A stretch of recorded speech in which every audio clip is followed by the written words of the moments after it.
stretches of grass and groups of trees, like England. The Portuguese have the railroad, one passenger train a day, to the border, 70 miles, then the Netherlands Company have it. Thousands of tons of freight on the shore, no cover. This is Portuguese all over: indolence, piousness, poverty, impotence. Crews of small boats and tugs, all jet black woolly heads, and very muscular. Winter. The South African winter is just beginning now, but nobody but an expert can tell it from summer. However, I am tired of summer. We have had it unbroken for 11 months. We spent the afternoon on shore, Delagoa Bay. A small town, no sights, no carriages, 3 rickshaws, but we couldn't get them, apparently private. These Portuguese are a rich brown, like some of the Indians. Some of the blacks have the long horse heads and very long chins of the negroes of the picture books. But most of them are exactly like the negroes of our Southern States: round faces, flat noses, good-natured and easy laughers. Flocks of black women passed along, carrying outrageously heavy bags of freight on their heads. The quiver of their leg as the foot was planted and the strain exhibited by their bodies showed what a tax upon their strength the load was. They were stevedores, and doing full stevedores' work. They were very erect when unladen, from carrying weights on their heads, just like the Indian women. It gives them a proud, fine carriage. Sometimes one saw a woman carrying on her head a laden and top-heavy basket the shape of an inverted pyramid, its top the size of a soup-plate, its base the diameter of a teacup. It required nice balancing, and got it. No bright colors, yet there were a good many Hindoos. The second-class passenger came over as usual at lights out, 11, and we lounged along the spacious vague solitudes of the deck and smoked the peaceful pipe and talked. He told me an incident in Mr. Barnum's life which was evidently characteristic of that great showman in several ways. This was Barnum's purchase of Shakespeare's birthplace, a quarter of a century ago.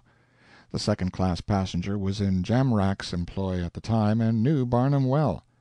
He said the thing began in this way. One morning Barnum and Jamrach were in Jamrach's little private snuggery, back of the wilderness of caged monkeys and snakes and other commonplaces of Jamrach's stock in trade, refreshing themselves after an arduous stroke of business, Jamrach with something orthodox, Barnum with something heterodox, for Barnum was a teetotaler. The stroke of business was in the elephant line. Jamrach had contracted to deliver to Barnum in New York 18 elephants for $360,000 in time for the next season's opening. Then it occurred to Mr. Barnum that he needed a card. He suggested Jumbo. Jamrach said he would have to think of something else. Jumbo couldn't be had. The zoo wouldn't part with that elephant. Barnum said he was willing to pay a fortune for Jumbo if he could get him. Jamrach said it was no use to think about it, that Jumbo was as popular as the Prince of Wales, and the zoo wouldn't dare to sell him. All England would be outraged at the idea. Jumbo was an English institution. He was part of the national glory. One might as well think of buying the Nelson Monument.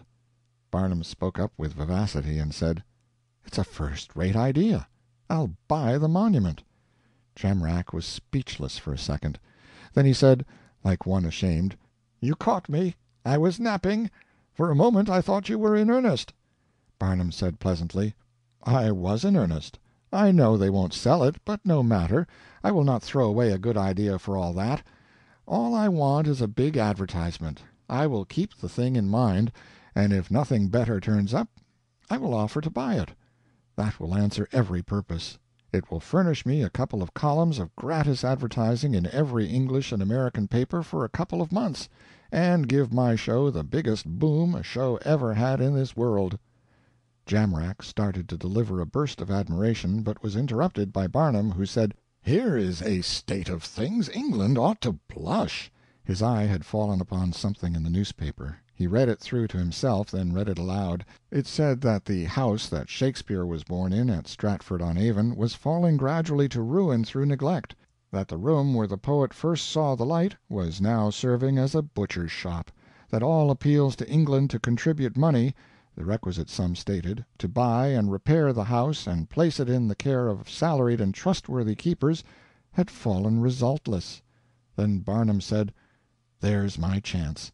Let Jumbo and the monument alone for the present. They'll keep. I'll buy Shakespeare's house. I'll set it up in my museum in New York, and put a glass case around it, and make a sacred thing of it, and you'll see all America flock there to worship. Yes, and pilgrims from the whole earth, and I'll make them take their hats off, too. In America we know how to value anything that Shakespeare's touch has made holy. You'll see."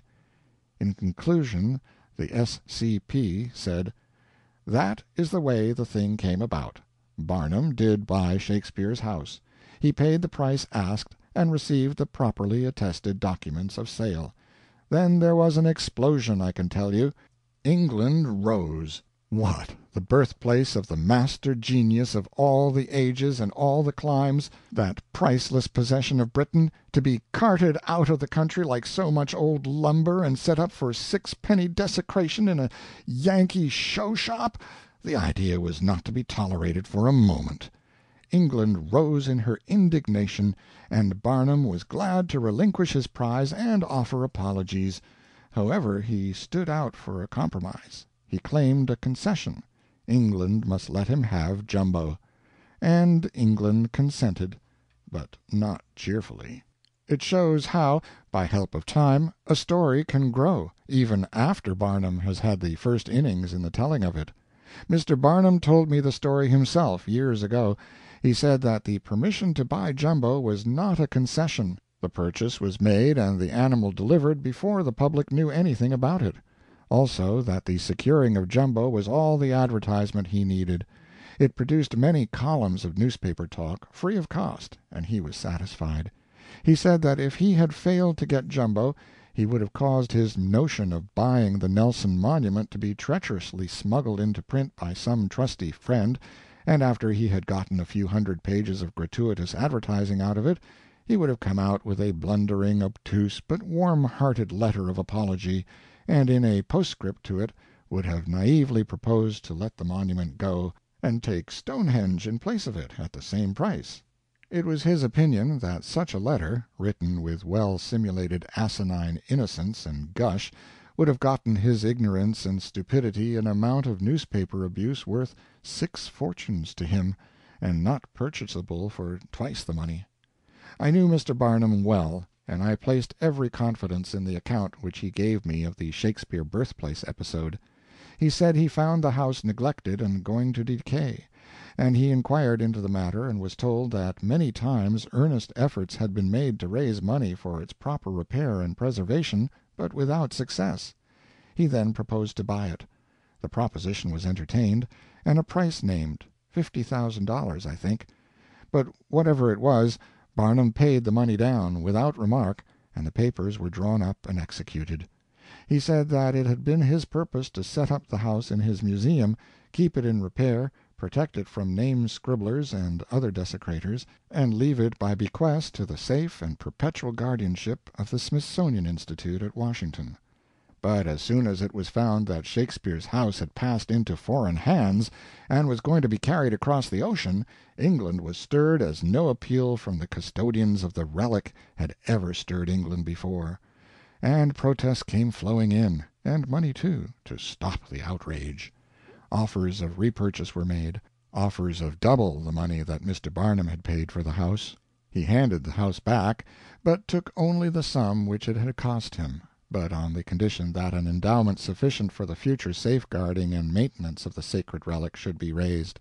This condition was fulfilled. That was Barnum's account of the episode, and to the end of his days he claimed with pride and satisfaction that not England, but America, represented by him, saved the birthplace of Shakespeare from destruction. At 3 p.m., May 6th, the ship slowed down off the land, and thoughtfully and cautiously picked her way into the snug harbor of Durban, South Africa. End of chapter 64.